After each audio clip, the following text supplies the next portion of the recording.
जादूगर दादाजी। एक छोटी बच्ची शाम को रोज अपने दादाजी के साथ पार्क में जाया करती थी। दादाजी काफी बूढ़े थे, इसीलिए खेल तो नहीं पाते थे, पर एक बेंच पर जाकर बैठ जाते थे। उनकी पोती निहारिका कभी झूला झूलती, कभी स्लाइड पर तो कभी टेम्पोलिन पर खेलती थी। एक दिन उसे खेलते हुए बहुत ज्यादा पसीना आ रहा था। तभी उसने दादाजी से आकर पानी मांगा। निहारिका, दादाजी मुझे बहुत प्यास लगी है, पानी पीना है। दादाजी, बेटा पसीना आता है तो पानी नहीं पीते वरना फीवर हो जाएगा। निहारिका अभी 8-9 साल की बच्ची थी। दादाजी की बात ना समझते हुए उसने रोना शुरू कर दिया।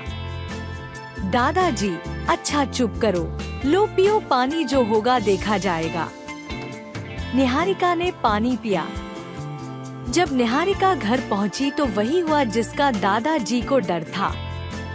निहारिका को बहुत तेज फीवर हो गया। अंजू, अरे पापा जी, निहारिका को फीवर कैसे हो गया? ये तो अच्छी भली गई थी खेलने, इसके पापा भी नहीं आए अभी, डॉक्टर के पास कैसे जाऊं? दादाजी, क्या बताऊं बहू, पसीनों में पानी पी लिया। मैंने मना किया था लेकिन नहीं मानी। ऐसा करो, जब तक अमन आता है इसके सिर पर ठंडे पानी की पट्टियां रख दो और कोई बुखार की दवाई गोली रखी हो तो वो दे दो। अंजू, बस कीजिए पापा जी, क्या अनपढ़ों की तरह बातें करते हैं। हमारी एक ही बेटी है, हम इसे अच्छे डॉक्टर को दिखाएंगे, कुछ नहीं होगा पट्टियां रखने से। दादाजी बेचारे डांट सुनकर अपने कमरे में बैठ गए। रात के 10 बज चुके थे। आज अमन को भी जरूरी काम था। अंजू ने भी पट्टियां नहीं रखी। निहारिका की हालत नाजुक हो गई। अंजू बार बार अमन को कॉल कर रही थी लेकिन उसने फोन नहीं उठाया। निहारिका की आंखें भी नहीं खुल रही थी। दादाजी ने उसकी ऐसी हालत देखी तो वो जबरदस्ती निहारिका के कमरे में गए और अंदर से दरवाजा लॉक कर लिया। अंजू उस वक्त किचन में थी। दरवाजा बंद होने की आवाज सुनकर आई और खिड़की से देखा तो दादाजी निहारिका के सिर पर पट्टियां रख रहे थे। अंजू खुद से ही, पता नहीं ये पापा जी भी ना मेरी बच्ची को और बीमार न डाल दे, पार्क में तो इसका ध्यान नहीं रख पाते हैं। पट्टियां रखने से कुछ देर बाद निहारिका को आराम लगा और उसकी आंखें खुली। वो धीरे धीरे दादाजी से बात कर रही थी। दादाजी, बेटा बात बाद में करना, पहले ये दवाई लो। अंजू, अरे इन्हें पता भी है कौन सी दवाई देनी है, पता नहीं क्या करेंगे। ये अमन भी फोन नहीं उठा रहे। अमन का काम खत्म हुआ तो उसने फोन देखा। अरे अंजू के इतने सारे मिस कॉल, पता नहीं क्या बात है। अमन अंजू को फोन करता है। हेलो अंजू, क्या हुआ, सब ठीक तो है ना?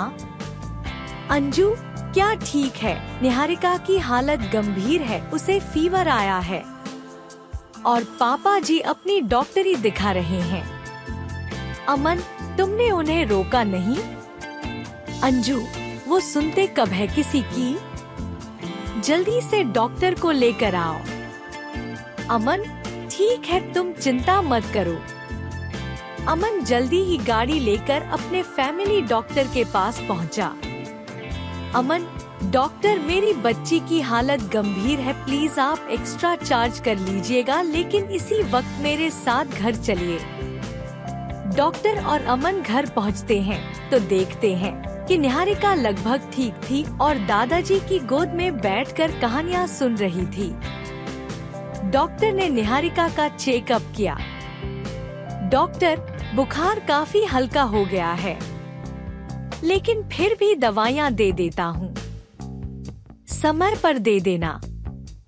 निहारिका, डॉक्टर अंकल, दवा तो मेरे दादू मुझे दे चुके हैं, वो भी जादुई दवा।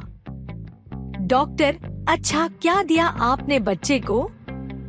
दादाजी, मैंने इसके सिर पर पट्टियां रखी ताकि इसका टेम्परेचर थोड़ा नॉर्मल हो जाए। फिर इसे मैंने पैरासीटामोल लिक्विड सस्पेंशन दिया था जिससे इसे आराम लग गया। निहारिका: हाँ जी, मुझे पहले आराम नहीं था, लेकिन अब मैं खेल सकती हूँ। मेरे दादाजी ने मुझे जादुई दवा दे दी। डॉक्टर: बेटा, जादू दवा में नहीं, आपके दादाजी में है। हमारे घर के बड़े हमसे ज्यादा अनुभवी होते हैं। हमें इनकी हर बात माननी चाहिए। अगर हम इनकी बात मानेंगे तो कभी बीमार नहीं पड़ेंगे। अंजू: आई एम सॉरी पापा जी, मैं वो गुस्से में बोल गई। माँ हूँ ना। दादाजी: कोई बात नहीं बेटा, मैं भी पिता हूँ, इसलिए माफ कर दिया। लेकिन तुमने जैसे डॉक्टर साहब की बात का विश्वास किया है, अगर मेरा विश्वास करती तो मुझे अच्छा लगता और निहारिका भी जल्दी ठीक हो जाती। कृपया चैनल को लाइक और सब्सक्राइब अवश्य करें।